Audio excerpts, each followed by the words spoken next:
Hello guys, welcome back to our channel. तो आज हम जिस मूवी के बारे में बात करने वाले हैं उसका नाम है मुफासा द लायन किंग।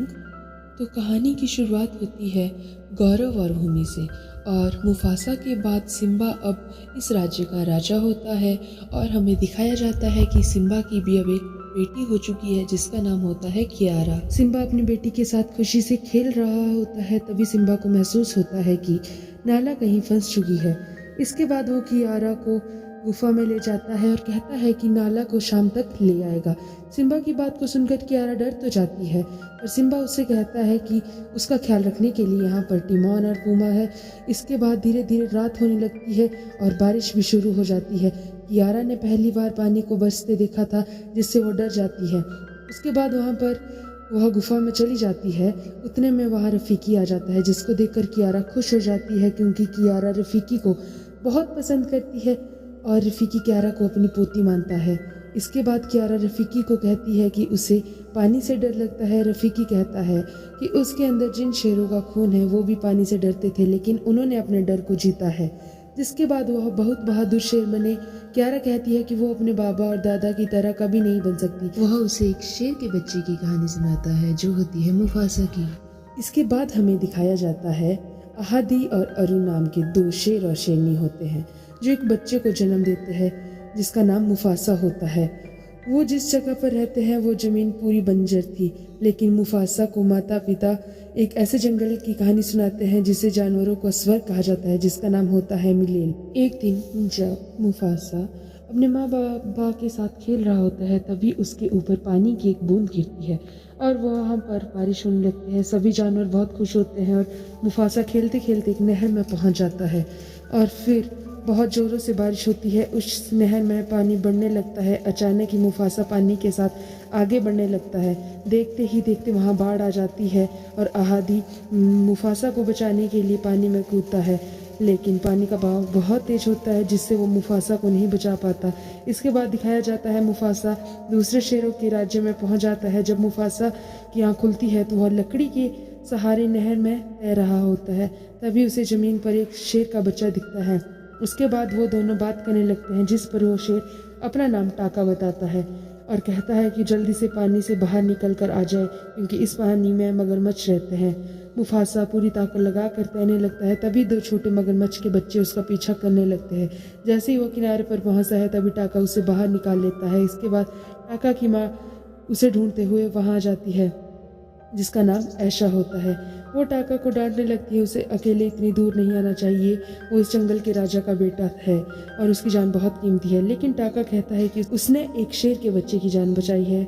ऐशा कहती है वह तो ठीक है, लेकिन तुम्हें किसी आवारा के साथ नहीं घूमना चाहिए। मुफासा ऐशा से कहता है कि वह कोई आवारा नहीं है, उसने अपने परिवार को खोया है।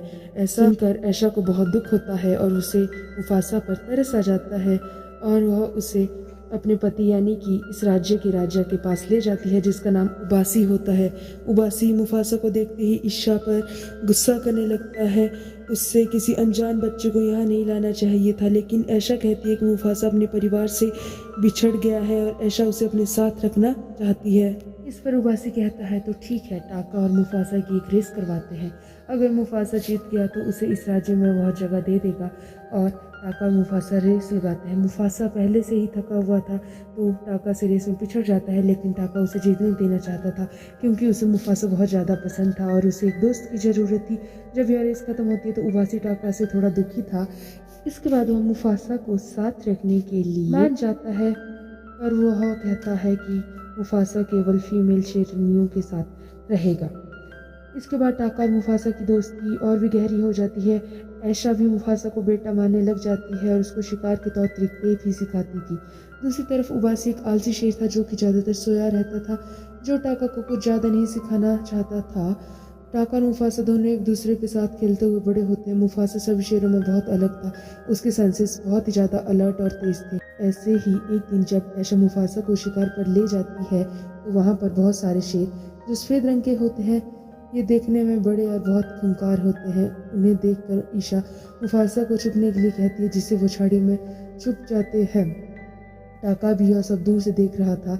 और वह छुप जाता है, लेकिन वो शेर मुफासा और ऐशा को देख लेते हैं और उन दोनों पर हमला कर देते हैं। मुफासा पूरी तरह बहादुरी दिखाते हुए शेरों से लड़ने लगता है। जब टाका ये देखता है तो उसके अंदर हिम्मत नहीं थी वह झाड़ी से निकल कर मुफासा और अपनी माँ की जान बचा सके। लड़ते लड़ते मुफासा एक शेर को मार देता है, जिसकी वजह से सभी सफेद शेर वहाँ से भाग जाते हैं। ऐशा भी थोड़ी सी घायल हो जाती है। इसके बाद टाका झाड़ियों से निकलता है और उन दोनों से माफ़ी मांगता है कि वह उनकी मदद नहीं कर पाया। तीनों उबासी के पास जाते हैं, जहाँ पहुंचकर रात हो चुकी थी। उबासी ऐशा और मुफासा को देखकर पूछता है कि ये चोट कैसे लगी, तो ऐशा पूरी बात बताती है, जिसको सुनकर उबासी मुफासा को शुक्रिया अदा करता है। मगर मुफासा उबासी से कहता है कि वह महसूस कर सकता है वे शेर कल सुबह तक वापिस आएंगे बदला लेने के लिए। इस पर उबासी अपने एक शेर को उनके राज्य में भेजता है ताकि वह उनकी आगे की सारी बातें जान सके।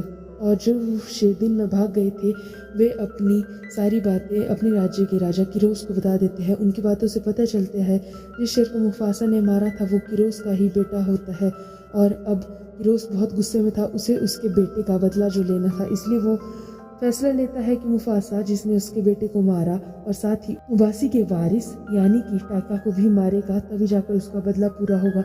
इसके बाद उबासी का भेजा हुआ शेर यह सब सुनकर वापस उबासी के पास आ जाता है और सबको बताता है कि मुफासा सही कह रहा था, कल सुबह तक सफ़ेद शेरों के साथ वह यहाँ आएगा। टाका और मुफासा दोनों को मारने के लिए उबासी और ऐशा बहुत ज़्यादा डर जाते। फिर वो दोनों मुफासा और टाका से कहते हैं कि उन दोनों को यहाँ से जाना होगा, उन्हें यहाँ से मलेले की तरफ जाना होगा, जिसे जानवरों का स्वर्ग कहा जाता है, क्योंकि वो यहाँ से बहुत दूर है तो किरोस उन तक नहीं पहुँच सकता। इसके बाद मुफासा और टाका दोनों जाने से मना कर देते हैं। फिर उनके जिद करने के बाद उन्हें वहाँ से अगले सुबह जाना पड़ता है, और अगले सुबह होते ही किरोस अपनी फ़ौज के साथ उबासी के पास मुफासा और टाका की तलाश में आ जाता है। उबासी कहता है कि उसे उसके साथ कोई लड़ाई नहीं करनी है, क्योंकि शेरों के कुछ रूल होते हैं, इसलिए तुम दूसरे शेर के राज्य में नहीं घुस सकते। लेकिन अब किरोस कोई रूल नहीं मानने वाला था। वो उसकी फ़ौज के साथ वहाँ पर सभी शेरों को मार देता है। दूसरी तरफ मुफासा और टाका दोनों अभी भी मलेले की खोज में सूरज की रोशनी फॉलो करते हुए चले जा रहे थे। बीच बीच में उन्हें कई बार अपने परिवार की याद आ रही थी कि किरोस ने ना जानो उनके परिवार के साथ क्या क्या किया होगा। मगर तभी वह देखते हैं कि सारे पक्षी पेड़ों से उड़ जाते हैं और जंगल में सन्नाटा छा जाता है। मुफासा समझ जाता है कि किरोस और उसकी फौज उनका पीछा करते हुए यहाँ तक पहुँच गए हैं। वो दोनों अपनी जान बचाकर भागते हैं, लेकिन सामने एक झरना आ जाता है। टाका मुफासा से कूदने के लिए कहता है, लेकिन मुफासा थोड़ा सा डर रहा था। टाका से कहता है कि इतनी ऊपर से कूदे तो मारे जाएंगे, लेकिन उनके पास कोई और रास्ता नहीं था, उन्हें झरने में कूदना ही पड़ता है। दोनों ही अपनी जान किरोस से बचा लेते हैं। किरोस ऊपर खड़ा कहता है कि इन दोनों को ढूंढ के निकालो। जिसके बाद मुफासा और टाका अब भी चलते जा रहे थे, लेकिन अब रात हो चुकी थी और कोई तो था जो बहुत देर से जंगल में उनका पीछा कर रहा था। मुफासा देखता है तो पता चलता है कि वो एक शेरनी होती है। शेरनी का नाम होता है सराबी। उसके साथ उसका अंगरक्षक पक्षी भी होता है, उसका नाम होता है जाजू। ये चारों एक साथ हो जाते हैं और एक टीम बना लेते हैं। इसके बाद हमें दिखाया जाता है कि जहाँ पर काफ़ी सारे बंदर होते हैं और वो सब एक अकेले बंदर पर चिल्ला रहे होते हैं, क्योंकि वो बंदर उन सब बंदरों से अलग था। उसके पास कुछ अलग पावर्स भी थी, जिसकी वजह से हमेशा कोई ना कोई जानवर उनके पेड़ों पर शिकार करने के लिए चढ़ जाता था। इसके बाद बंदर मिलकर फैसला करते हैं कि वो इस बंदर को उनके ग्रुप से निकाल दे, और यह बंदर अलग होने के लिए तैयार हो जाता है। इसका नाम होता है रफ़ीकी, जो कि प्रेजेंट में कियारा को कहानी सुना रहा होता है। फिर मुफासा टाका सराबी जाजू रात में जब चल रहे होते हैं तब उन्हें उनके रास्ते में रफ़ीकी मिलता है। वो सब रफ़ीकी को देखकर थोड़ा शॉक हो जाते हैं, क्योंकि रफ़ीकी सब बंदरों से दिखने में थोड़ा अलग था। वो रफ़ीकी से पूछते हैं कि वो मलेले जा रहे हैं, क्या वो उन्हें बता सकता है कि मलेले किस डायरेक्शन में है। रफ़ीकी पावर्स का इस्तेमाल करके कहता है कि तुम सही रास्ते पर हो, और क्योंकि अब वो भी अकेला था तो इनके साथ मिल जाता है मलेले जाने के लिए। अगले दिन जब वो सभी एक वीराने जंगल में चल रहे थे, तभी टाका मुफासा के पास आता है और उसे कहता है कि उसे राबी से प्यार हो गया है। वो उसे कुछ आइडिया दे जिससे उसका प्यार का इजहार कर सके। तो मुफासा उसे कहता है कि तो इस राबी से जाके कहो कि तुमसे फूलों की खुशबू आती है। टाका कहता है कि यह तुम्हें कैसे पता। तो मुफासा कहता है कि तुम जानते हो ना कि मेरे पास सूंघने की शक्ति दूसरे शेरों से ज़्यादा है। फिर टाका आगे चल रही शराबी के पास जाता है और उससे यही बात कहता है। यह सुनकर शराबी खुश हो जाती है कि टाका ने उसकी खुशबू पहचान ली, जिसके बाद वो दोनों बातें करते हुए आगे बढ़ते हैं।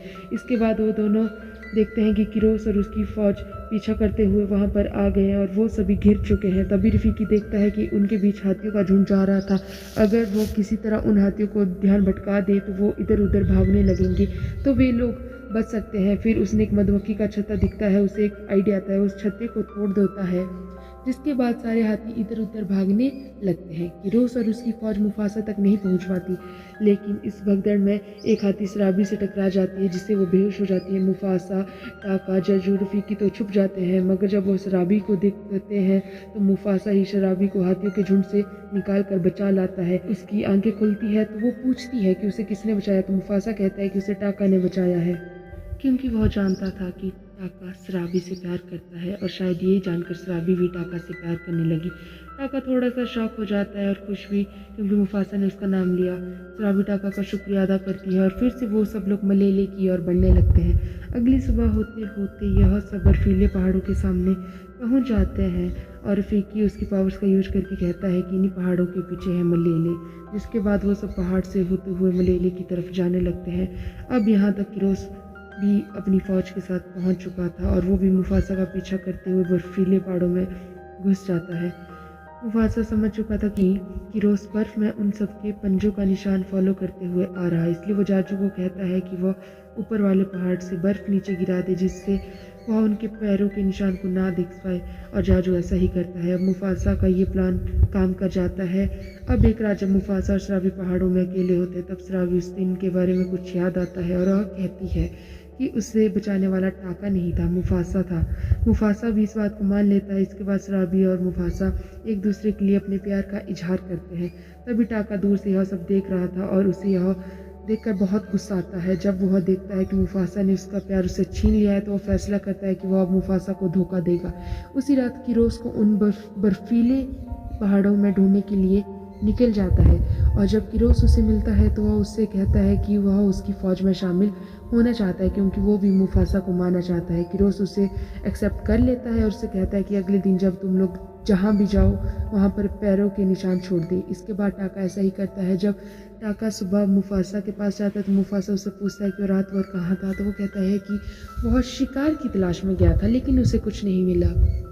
जिसके बाद वो सभी फिर से आगे बढ़ने लगते हैं और कुछ दूर जाने के बाद वो सभी मलेले पहुंच जाते हैं। मलेले एक विशाल राज्य होता है, लेकिन जब मुफासा वहां पहुंचता है तो बाकी जानवर उसे वहां से वापस जाने के लिए कहते हैं, क्योंकि उन्हें पता था कि किरोस उसे ढूंढ रहा है। अगर वो यहाँ पर आ गया तो उन सब की जान को खतरा हो सकता है, मगर उन्होंने कोई भी निशान नहीं छोड़ा था। इस बात को कहते हुए वह कहता है कि वह यहाँ तक नहीं पहुँच सकता है, पर जैसे ही वह पीछे देखता है तो उसे बहुत जोर दहाड़ने की आवाज़ आती है और वह देखता है कि किरोस मलेले पहुंच चुका है।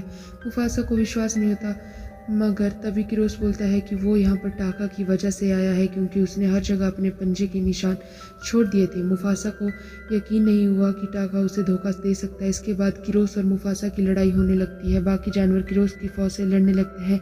किरोस और मुफासा लड़ते लड़ते खाई में गिर जाते हैं, जहाँ पर किरोस मुफासा पर भारी पड़ रहा था। टाका यह सब होते हुए देख रहा था। तभी उसे ऐशा की बात याद आती है कि उसे कभी ना कभी अपनी हिम्मत दिखाने का मौका जरूर मिलेगा। जब किरोस मुफासा के मुंह पर पंजा मारने वाला था, तभी टाका उसके सामने आ जाता है और किरोस के हमले से उसके मुंह पर एक स्कार बन जाता है। जिसके बाद टाका और मुफासा दोनों मिलकर किरोस को पानी में फेंक देते हैं और किरोस के ऊपर एक चट्टान गिरने से वो मर जाता है।